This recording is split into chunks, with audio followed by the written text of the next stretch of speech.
গত ২৬শে আগস্ট ২০২৫ ইংরেজি তারিখে সোনামুড়া এলাকার শ্রীমন্তপুর ওয়ার্ড নম্বর ২ এর বাসিন্দা জাবেদ হোসেনের বিরুদ্ধে সোশ্যাল মিডিয়ায় মাতা ত্রিপুরা সুন্দরীকে নিয়ে অত্যন্ত কুরুচিকর এবং আপত্তিকর মন্তব্য করার অভিযোগ উঠে আসে।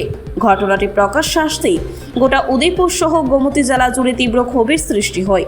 এই ঘটনার প্রতিবাদে সেই সময় হিন্দু জাগরণ মঞ্চ গোমতী জেলা এবং উদয়পুরের সনাতনী হিন্দু সমাজ একত্রিত হয়ে বৃহত্তর আন্দোলনে সামিল হয়।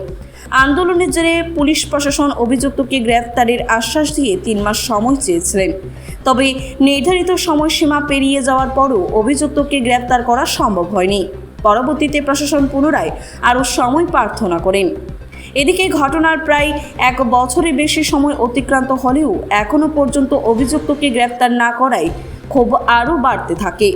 এরই পরিপ্রেক্ষিতে বৃহস্পতিবার হিন্দু জাগরণ মঞ্চের গোমতী জেলার সংযোজক প্রতিম দত্তের নেতৃত্বে সংগঠনের বিভিন্ন নগর এবং খণ্ডের সদস্যরা আরকেপুর থানায় গিয়ে ভারপ্রাপ্ত ওসি সঞ্জীব লস্করের সঙ্গে সাক্ষাৎ করেন। সেখানে তারা প্রশাসনের ভূমিকা নিয়ে অসন্তোষ প্রকাশ করেন এবং স্পষ্টভাবে জানিয়ে দেন যে আগামী ৭২ ঘন্টার মধ্যে অভিযুক্তকে গ্রেফতার সহ প্রয়োজনীয় পদক্ষেপ গ্রহণ করা না হলে বৃহত্তর আন্দোলনের পথে নামবে তারা। সংগঠনের পক্ষ থেকে হুঁশিয়ারি দিয়ে বলা হয়, এই আন্দোলনে শুধু হিন্দু জাগরণ মঞ্চ নয়, সমগ্র সনাতনী হিন্দু সমাজ এবং বিভিন্ন হিন্দু সংগঠনও অংশগ্রহণ করবে। বর্তমানে গোটা বিষয়টি নিয়ে এলাকায় উত্তেজনা বিরাজ করছে। পরিস্থিতি সামাল দিতে প্রশাসন কী প্রকার পদক্ষেপ গ্রহণ করে সেই দিকেই নজর রয়েছে সকলের। জয় শ্রীরাম। তো আমরা আজকে আরকেপুর থানায় এসেছি।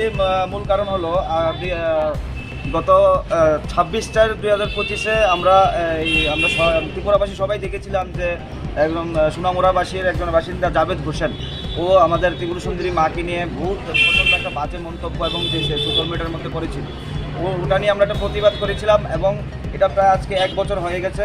তো তখন আমাদের আশ্বাস দিয়ে দেওয়া হয়েছিল ২-৩-৪ মাসের মধ্যে আসামিকে ধরা হবে। এখন 3-4 মাসের তো পার হয়ে গেছে, ১ বছরের উপরে হয়ে গেছে। তো আজকে আমরা এই থানাতে আরকেপুর থানাতে এসেছি যে এই কেস নিয়ে কতটুকু কি এখন পর্যন্ত কি আছে। তো আশ্বাস তো আমরা পেয়েই যাচ্ছি আসামিকে ধরবে, কিন্তু আমার কথা হলো ওই যে আসামি, ও এত বড় একটা ডনও না, এত বড় ক্রিমিনাল ইয়েও না যে ওকে ধরতে এত দিন লাগছে। তো আমরা আজকে এসেছি থানার মধ্যে। তো আমরা আজকে আলটিমেট ৭২ ঘন্টার টাইম দিয়ে গেছি। তো ৭২ ঘন্টার মধ্যে আমাদের আর সংগঠনের কার্যকর্তা এবং আমরা সহ্য করতে পারছি না জিনিসটা যে ১ বছরের উপরে লাগছে এই একটা কেসকে আসামিকে ধরতে। তো আজকে আমরা আলটিমেট টাইম দিয়ে গেছি, ৭২ ঘন্টা টাইম দিয়ে গেছি।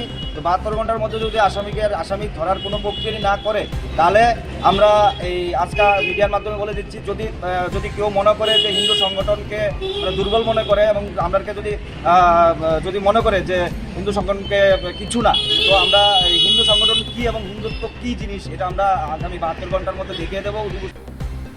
ব্যুরো রিপোর্ট, খবর জনস্বার্থে।